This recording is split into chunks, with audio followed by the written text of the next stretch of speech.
নমস্কাৰ ছাৰ। নমস্কাৰ। ছাৰ কি নাম আপোনাৰ? মোৰ নাম সুৰেন্দ্ৰ সিং।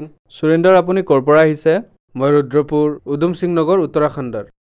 সুৰেন্দ্ৰ, আপুনি সন্ত ৰামপালদেৱ মহাৰাজৰ পৰা নাম দীক্ষা কেতিয়া ল'লে? মই নাম দীক্ষা 10 অক্টোবৰ 2014 লৈছিলোঁ। সুৰেন্দ্ৰ, আপুনি সন্ত ৰামপালদেৱ মহাৰাজৰ পৰা নাম দীক্ষা লোৱাৰ আগতে কি ভক্তি সাধনা কৰিছিলে? ছাৰ, মই সন্ত ৰামপালদেৱ মহাৰাজৰ সৈতে জড়িত হোৱাৰ আগতে মই বহুত ভক্তি, যেনে ধৰক গুৰুদ্বাৰলৈ যোৱা, আৰু আমাৰ দেউতা নাম দীক্ষা লৈ থৈছিলে চন 1984 পৰা, ব্যাসৰ পৰা, সন্ত চৰম সিঙৰ পৰা। তাৰপিছত ময়ো ব্যাসলৈ গৈছিলোঁ। তেওঁ যিহেতু গৈছিলে তেওঁৰ লগত, আৰু সেয়া তাৰ আগতে সৰুৰ পৰাই তেওঁ গুৰুক ভাল পাইছিলে। গুৰু গ্ৰন্থ চাহিবৰ পাঠো কৰিছিলে, আৰু তেওঁ পাঠকো আছিলে। তেওঁ বহুত মানে সাধনা যি আছে, ভক্তিৰ সিদ্ধিও তেওঁ বহুত কৰি থৈছে। তাৰপিছত যেতিয়া তেওঁ নাম দীক্ষা ল'লে, তাৰপিছত তেওঁ এটা আমাৰ খেতিত এখন ঠাই আছে, তেওঁ তাতে মন্দিৰ এটাও বনাইছিলে। তাত তেওঁ যিমানেই ভক্তি কৰি গ'ল, তেওঁৰ ভিতৰত সিদ্ধিও আহি থাকিলে। তেওঁ সিদ্ধিৰে মানে তেওঁ কাম ল'ব আৰম্ভ কৰিলে। মানুহ তেওঁৰ ওচৰলৈ আহিছিলে, যাকে তেওঁ আশীৰ্বাদ দিছিলে, যাক যি বস্তুৰে প্ৰয়োজন হৈছিলে, কাৰোবাক যাৰ যিয়ে সমস্যা হৈছিলে, ভূত প্ৰেত ছায়াৰ যিকোনো প্ৰকাৰৰে, তেওঁ সকলোকে মানে কাৰোবাৰ চিকিৎসা যদি নাথাকে, তেওঁলোকক চিকিৎসাও তেওঁ দিয়াইছিলে। যেতিয়াই তেওঁ মানে ইমান সাধনা সিদ্ধিৰ ভক্তি কৰা আৰম্ভ কৰি দিলে, যেতিয়া আৰম্ভ কৰিলে, তেতিয়া তেওঁ ব্যাসৰ পৰাও নাম যেতিয়াৰ পৰা লৈ আহিলে, তাৰপিছত কিছুদিনৰ পিছত তেওঁৰ ভিতৰত ইমান সিদ্ধি আহি গৈছিলে যে মানে নিজেতো বহুত কিবা কিবি কৰিছিলে। আগলৈ মানে ঘৰত আমাৰ দিনে দিনে সমস্যা হৈ যাবলৈ ধৰিছিলে। মোৰ মা সদায় বেমাৰত পৰিছিল, আমি সমস্যাত আছিলোঁ, দুখত আছিলোঁ বহুত বেছি। কিন্তু তথাপিও তেওঁ মানে প্ৰতি বছৰে যিকোনো প্ৰকাৰে তাত মন্দিৰত ধৰ্মভোজ কৰাবলৈ তাত পাঠ কৰাইছিলে, তাত জাগৰণ কৰাইছিলে। বহুত মানুহ মানে তাত যিমানবোৰ মানুহ আহিছিলে, তাত বহুত কিবা কিবি কৰিছিলোঁ। জিলাপি ভগোৱা কিমান কি যে হৈছিলে, বহুত কৰিছিলোঁ। মানে প্ৰতি বছৰে বেছি নহ'লেও 50,000 পৰা 60,000লৈকে আমাৰ তাত খৰচ হৈছিলে, আৰু ঘৰৰ পৰা কৰিছিলোঁ। ইমান ধাৰ হৈছিলে, ইমান সাধনা আমাৰ দেউতাই কৰিছিলে। গতিকে আমিও তেওঁক দেখি দেখি আমিও ভাবিলোঁ যে ঠিকে আছে, যেনেকৈ এওঁ কৰি আছে, আগলৈ ময়ো নাম দীক্ষা ল'ম আৰু তেওঁৰ ভক্তি কৰিম। গতিকে ময়ো ৰাধাস্বামীৰ ভক্তি 2014 29 মে'ত মই ব্যাসলৈ গৈছিলোঁ। ব্যাসত মোৰ পত্নী আৰু মই দুয়ো তালৈ গৈ আমি 29 মে'ত ব্যাসলৈ গৈ আমি নাম দীক্ষা ল'লোঁ। মই প্ৰায় 3-4 মাহলৈকে বহুত ভক্তি কৰিলোঁ। যেতিয়া মই ব্যাসত গৈ 29 মে'ত 2014ত নাম ল'লোঁ, আৰু তাৰ আগতে যি ভক্তি কৰিছিলোঁ সেয়া গুৰু গ্ৰন্থ চাহিবৰ পাঠ কৰিছিলোঁ। ৰাতিপুৱা গধূলি যেতিয়া কৰিব লাগে, ৰাতিপুৱা প্ৰথমে গুৰুদ্বাৰ গৈছিলোঁ, তাৰপিছত পাঠ কৰিছিলোঁ, সুখমণি চাহিবৰ পাঠ কৰিছিলোঁ, জপজি চাহিবৰ পাঠ কৰিছিলোঁ, ৰাৰাব শিৱজীৰ পাঠ কৰিছিলোঁ। গধূলি মই খুব গুৰুবাণী পঢ়িছিলোঁ, ইমান বাণী পঢ়িছিলোঁ যে মোক সকলোৱে কৈছিলে যে তুমি ইমান ভক্তি কৰা, ইমান পাঠ ভজন কৰা, মানে বহুত মানুহে ভাল পাইছিলে সেই সময়ত মোক। তেন্তে ছাৰ, আপুনি সন্ত ৰামপালদেৱ মহাৰাজৰ বিষয়ে কেনেকৈ গম পালে? ছাৰ, মই এদিন মোৰ দোকানত, মোৰ গেলামালৰ দোকান আছে এখন, মই দোকানত বহি আছিলোঁ। তেতিয়া তাত মই এণ্ড্ৰইড মোবাইল ফোনত ইউটিউব চেনেল লগাই থৈছিলোঁ। মই যেতিয়াই ব্যাসৰ নাম লৈ আহিলোঁ, তেতিয়া তাতে সেই 5 নামৰ উল্লেখ কৰা হৈছিলে। সেই নামত যেতিয়াই মই পঢ়ি আছিলোঁ, তেতিয়া শেষত আখৰ আছিলে সতনাম। তেতিয়া তাতে ৰামপালদেৱে সতনামক ৰং বুলি কৈছিলে। গতিকে মই তাতেই ৰৈ গ'লোঁ আৰু ভাবিলোঁ এয়াতো কিবা ভুল আছে ইয়াত। গতিকে মই ৰৈ গ'লোঁ তাত। তাৰপিছত মই মোৰ পত্নীৰ লগত কথা পাতিলোঁ। সেই সময়তে, সেই ক্ষণতে মই মোৰ পত্নীক ক'লোঁ যে এয়া যি সন্ত আছে, সন্ত ৰামপালদেৱ বৰবালাৰ, এওঁ সতনামক ভুল বুলি কৈছে। গতিকে মোৰ ভাল লগা নাই, 5 নাম যি আছে সেই ভুল হোৱা বুলি কোৱাত। যেতিয়াই মই মোৰ পত্নীক সুধিলোঁ, তাই তেতিয়া এইটো উত্তৰ দিলে যে আপুনি মানে যি আপোনাৰ ভাল লাগে সেয়া আপুনি কৰিব পাৰে। যদি আপুনি এই নামক এৰিব বিচাৰে, আপুনি এৰিব পাৰে। আমি বৰবালালৈ গৈ তাতে নাম দীক্ষা ল'ম, আৰু মই সেই সময়তে সেই ক্ষণতে সেই নাম ব্যাসৰ সেই সময়তে ত্যাগ কৰিলোঁ, যি পাঠ কৰিছিলোঁ। আৰু সেই পাঠৰ দ্বাৰা যেতিয়াই মই যিদিনা মোবাইলত ইউটিউবৰ দ্বাৰা গম পালোঁ, সেই 5 নামৰ বিষয়ে যেতিয়া মই জ্ঞান পালোঁ, সেইদিনাৰ পৰাই যিদিনাৰ পৰা মই সতনাম ইজ ৰং বুলি গম পালোঁ, সেই 5 নাম কি হয় আৰু তাৰ পিছত সেই নাম মই ব্যাসৰ ত্যাগ কৰিলোঁ। আৰু এই যে মই পাঠ কৰিছিলোঁ সেয়াও মই এৰি দিলোঁ। সেই সময়তে এই যে গুৰুবাণীৰ পাঠ কৰিছিলোঁ সেয়াও কৰিছিলোঁ আৰু 5 নামৰো জপ কৰিছিলোঁ, দুয়োটা কৰিছিলোঁ। আৰু যেতিয়া মই এয়া দেখিলোঁ, যেতিয়া মোৰ জ্ঞান হ'ল, তথ্য পালোঁ, সন্ত ৰামপালদেৱ মহাৰাজে মোক ইমান জ্ঞান শাস্ত্ৰৰ দ্বাৰা মোক দিলে যে গুৰু গ্ৰন্থ চাহেব সদায় মই পাঠ কৰিছিলোঁ। সুখমণি চাহেবৰ 24তম অষ্টপদীত স্পষ্টকৈ লিখিছে যে পুৰা গুৰু আৰাধি হে, পুৰা জাকা নাও, নানক পুৰা পায়া পুৰে কে গুণ গাও।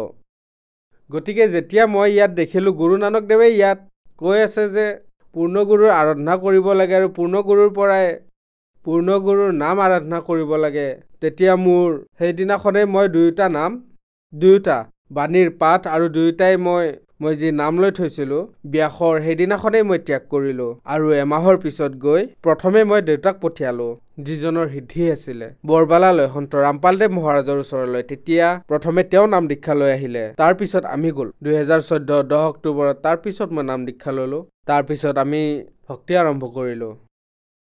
ছাৰ, যিসকলে সন্ত ৰামপালদেৱ মহাৰাজৰ পৰা নাম দীক্ষা লয় তেওঁলোকৰ লাভ হয়, গতিকে সন্ত ৰামপালদেৱ মহাৰাজৰ পৰা নাম দীক্ষা লোৱাৰ পিছত আপুনিও লাভ পালেনে? হয় ছাৰ, লাভ আমি বহুত পালোঁ। প্ৰথমতেতো মই আধ্যাত্মিক ভক্তিৰ মাৰ্গ পালোঁ, মুক্তিৰ মাৰ্গ পালোঁ। আমি যি বহুত ভক্তি কৰি আছিলোঁ, গুৰুদ্বাৰালৈ যোৱা, মন্দিৰ যোৱা, সকলো ঠাইতে মূৰ দোৱা, পীৰ ফকীৰ মানে য'তেই মন যায় তাতেই মূৰ দোৱাইছিলোঁ, ইফালে সিফালে ধাক্কা খাই ফুৰিছিলোঁ মানুহৰ।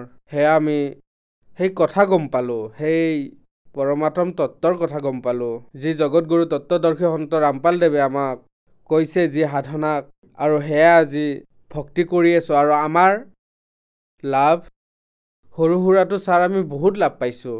এতিয়া ডাঙৰ ডাঙৰ লাভকেইটাৰ কথা কওঁ ছাৰ, যে এদিন মানে মই মাৰ্কেটলৈ গৈ আছিলোঁ, তেতিয়া ৰাস্তাত এডাল মই বহুত ডাঙৰ সাপ পালোঁ। সেইডালে মোক বাইকৰ পৰা, যেতিয়াই মই সেইডাল দেখিলোঁ তেতিয়া বাইকৰ সৈতে মই পৰি গ'লোঁ। বহু দূৰলৈকে মই চুঁচৰি থাকিলোঁ আৰু তেতিয়াই মোৰ তাত এটা ফোন আহে, মোৰ পত্নীৰ নাকৰ পৰা বহুত বেছি ব্লাড ওলাবলৈ ধৰিছিলে। সেই সময়তে যেতিয়া মোৰ তাত ফোন আহিলে, মই ক'লোঁ ময়ো ইয়াতে পৰি আছোঁ আৰু ইয়াত মই ৰাস্তাত এডাল সাপ পাইছোঁ। সেই সময়ত ইমান বিপদ হৈছিল। তাৰপিছত মই আহিলোঁ, ঘৰলৈ গ'লোঁ, ব্লাড বহুত ওলাই আছিলে মোৰ পত্নীৰ নাকৰ পৰা। তেতিয়া মই ক'লোঁ, গুৰুদেৱ, সন্ত ৰামপালদেৱ মহাৰাজক প্ৰাৰ্থনা জনাওঁ আৰু সন্ত ৰামপালদেৱ মহাৰাজেই দয়া কৰিব। আৰু মোৰ পত্নীয়ে প্ৰাৰ্থনা জনালে সন্ত ৰামপালদেৱ মহাৰাজক। তেতিয়া সিফালৰ পৰা দয়া হ'ল। আজিলৈকে তেওঁৰ দয়াত তাইৰ নাকৰ পৰা তেজ ওলোৱা সমস্যা বা আন কোনো ধৰণৰ সমস্যা নহ'ল। আৰু সৰু সুৰা বহুত লাভ আছে। তাইৰ পাথৰ আছিলে, সেই পাথৰো ভাল হৈ গ'ল। আৰু মই ইমান ডাঙৰ লাভ পালোঁ যে প্ৰথম অৱস্থাত যেতিয়াই মই নাম দীক্ষা লৈছিলোঁ, মোৰ এটা তলত এটা পিছফালে সৰু এটা ফুৰা হৈ গৈছিলে, পুজ ওলাইছিলে সেইফালেৰে। সেই পুজ মানে 24 ঘণ্টাই ওলাই আছিলে। মই বহুত অশান্তিত আছিলোঁ, গতিকে মই ডক্তৰৰ ওচৰলৈ গ'লোঁ। যেতিয়াই নাম দীক্ষা ল'লোঁ মই, তাৰপিছত যেতিয়া ডক্তৰৰ ওচৰলৈ গ'লোঁ, তেতিয়া তেওঁ কৈছিলে যে আপোনাৰ 60-70 হাজাৰ টকা খৰচ হ'ব আৰু অপাৰেশ্যনো হ'ব, তেতিয়া আপুনি ভাল হ'ব। তেতিয়া মই ক'লোঁ যে মইতো নাম দীক্ষা লৈছোঁ, মোৰ সন্ত ৰামপালদেৱ মহাৰাজৰ ওপৰতহে বিশ্বাস আছে, মই কোনো অপাৰেশ্যন নকৰাওঁ, কেতিয়াও নকৰাওঁ। আৰু আজি তেওঁৰ দয়াত মোৰ কোনো অপাৰেশ্যন হোৱা নাই, একোৱে হোৱা নাই, কোনো সমস্যা নাই, দুখ নাই, কষ্ট নাই। আজি তেওঁৰ দয়াত একেবাৰে সুস্থ হৈ আছোঁ। আৰু ছাৰ, মই নিচাও কৰিছিলোঁ বহুত বেছি, মদো খাইছিলোঁ, মাছ মাংসও খাইছিলোঁ আগতে। ব্যাসত নাম দীক্ষা লোৱাৰ আগতে সকলো কাম কৰিছিলোঁ। দোকান আছিলে আমাৰ, বিড়ি তাম্বাকু নিজেও খাইছিলোঁ, আনকো খুৱাইছিলোঁ। এনেকুৱা ধৰণৰ কাম হৈছিলে আমাৰ দোকানত। কিন্তু যেতিয়াই সন্ত ৰামপালদেৱ মহাৰাজৰ পৰা নাম দীক্ষা ল'লোঁ, তেতিয়া আমি এটা বস্তা ল'লোঁ, সকলো তাম্বাকু যিমান যি বস্তু আছিলে আমি সকলোখিনি নদীত জলপ্ৰবাহিত কৰিলোঁ। সেইবোৰ সেই দিনাৰ পৰা আজিলৈকে এই সকলোবোৰ বস্তুক না হাত লগাইছোঁ না আগলৈ হাত লগাম। কোটি কোটি টকা দিলেও নকৰোঁ। ছাৰ, আৰু এটা লাভৰ কথা ক'ব বিচাৰিম। এতিয়া অলপতে এজনী মোৰ ভনী আছে মোতকৈ সৰু। 10 অক্টোবৰ 2014তে তাইও মোৰ লগত নাম দীক্ষা লৈছিলে। গতিকে অলপতে তাইৰ ওপৰত সমস্যা আহি গৈছিলে। তাই কিবা টেবলেট খাইছিলে সৰু সুৰা বেমাৰৰ বাবে। তেতিয়া তাইৰ শৰীৰত ইমান ইনফেকশ্যন হৈ গ'ল, মানে শৰীৰত ইমান বেছি ইনফেকশ্যন হৈ গ'ল, একেবাৰে ভয়ংকৰ ইনফেকশ্যন হৈ গৈছিলে যে তাইৰ শৰীৰ ইমান ফুলি গৈছিলে, ইমান চকু বন্ধ হৈ গ'ল, সকলোবোৰ বন্ধ হৈ গ'ল। ডক্টৰে উত্তৰ দি দিছিলে তাইক। গতিকে তেতিয়া মই কৈছিলোঁ যে তুমি ভয় নকৰিবা, সন্ত ৰামপালদেৱ মহাৰাজক প্ৰাৰ্থনা জনোৱা, তেওঁৱেই দয়া কৰিব। আৰু মই তাইক এইটো ক'লোঁ আৰু ডক্টৰৰ ওচৰলৈ লৈ গ'লোঁ। ডক্টৰ চাহেবেতো প্ৰথমে হাত তেওঁ থিয় কৰি দিছিলে আৰু তেওঁ এই কথা কৈছিলে যে মই চেষ্টা কৰি চাওঁ।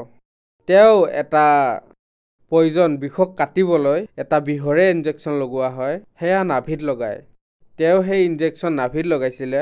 লগোৱাৰ পিছত মোৰ ভনী, মোৰ চিষ্টাৰ যি আছে, তাই 2 ঘণ্টা পিছত সুস্থ হ'বলৈ আৰম্ভ কৰিলে আৰু তাই পৰমাত্মা সন্ত ৰামপালদেৱ মহাৰাজৰ দয়াত তাই ভাল হৈ গৈ থাকিল আৰু তাইৰ ওপৰত দয়া হ'ল মালিকৰ। তাই আজি একেবাৰে সুস্থ।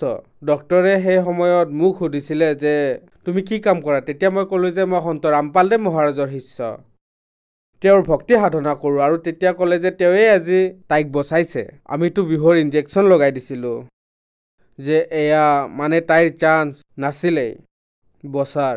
ছাৰ, যি সময়ত মোৰ চিষ্টাৰ বেমাৰত পৰিছিলে, যি সময়ত ডক্টৰৰ ওচৰলৈ লৈ আহিছিলোঁ, সেই সময়ত আমি তাইৰ এখন ফটো তুলিছিলোঁ। সেইখন ফটো এইখন, যেতিয়া তাইৰ ৰিয়েকশ্যন হৈছিলে আৰু বহুত বেছি।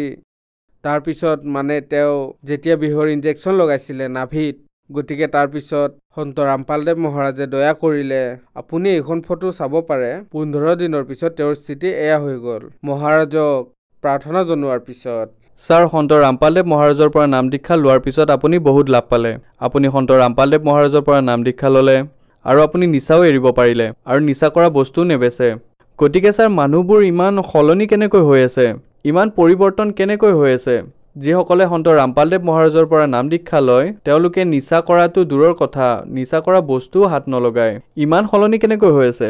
ছাৰ, এয়া সন্ত ৰামপালদেৱ মহাৰাজে যি নাম দীক্ষা দিয়ে, সেয়া শাস্ত্ৰৰ অনুকূল দিয়ে। ভক্তিবিধিৰ এনেকুৱা কথা কয়, তেওঁ শাস্ত্ৰৰ দ্বাৰা প্ৰমাণিত, শ্ৰী গুৰু গ্ৰন্থ চাহিবত প্ৰমাণিত, গীতা, কোৰাণ, বাইবেল ইয়াত প্ৰমাণিত। তেওঁ এই শাস্ত্ৰবোৰ দেখুৱাই যি ভক্তি সাধনাৰ কথা কয়, সেয়া শাস্ত্ৰৰ বিধি অনুসাৰে কয়। আৰু তেওঁ নাম দীক্ষা, যি নাম, যি মন্ত্ৰ দিয়ে, তেওঁ সেই নামত ইমান শক্তি থাকে, ইমান ক্ষমতা থাকে যে সেই নামক জপ কৰিলে যিমানবোৰ নিচা আছে সকলোবোৰ এৰা খায় আৰু মানে বিকাৰৰহিত মানুহ হৈ যায় আৰু একেবাৰে সেই মালিকৰ সন্ত ৰামপালদেৱ মহাৰাজৰ পৰমাত্মাৰ শৰণলৈ তেওঁ আহি যায়। ছাৰ, যিসকল শ্ৰদ্ধালুৱে আজি আপোনাক টিভিত চাই আছে, সমস্যাত আছে, দুখত আছে, আৰু তেওঁলোকে যদি সন্ত ৰামপালদেৱ মহাৰাজৰ পৰা নাম দীক্ষা ল'ব বিচাৰে, কেনেকৈ ল'ব পাৰিব? ছাৰ, যিসকলে এই সময়ত দুখত আছে, সমস্যাত আছে, তেওঁলোকে সন্ত ৰামপালদেৱ মহাৰাজৰ ভিন্ন চেনেলত সৎসংগ আহে। সেই সৎসংগত হালধীয়া শাৰী আহে, তাতে নাম্বাৰ কিছুমান দিয়া থাকে। সেই নম্বৰত যোগাযোগ কৰি য'তে তেওঁলোক থাকে তাতে তেওঁলোকে ফোন কৰি সেই নম্বৰত তেওঁলোকে নাম দীক্ষা তেওঁলোকে তাৰ পৰা সেই নম্বৰত যোগাযোগ কৰি সন্ত ৰামপালদেৱ মহাৰাজৰ পৰা নাম দীক্ষা ল'ব পাৰে। ধন্যবাদ ছাৰ। সৎ চাহেব।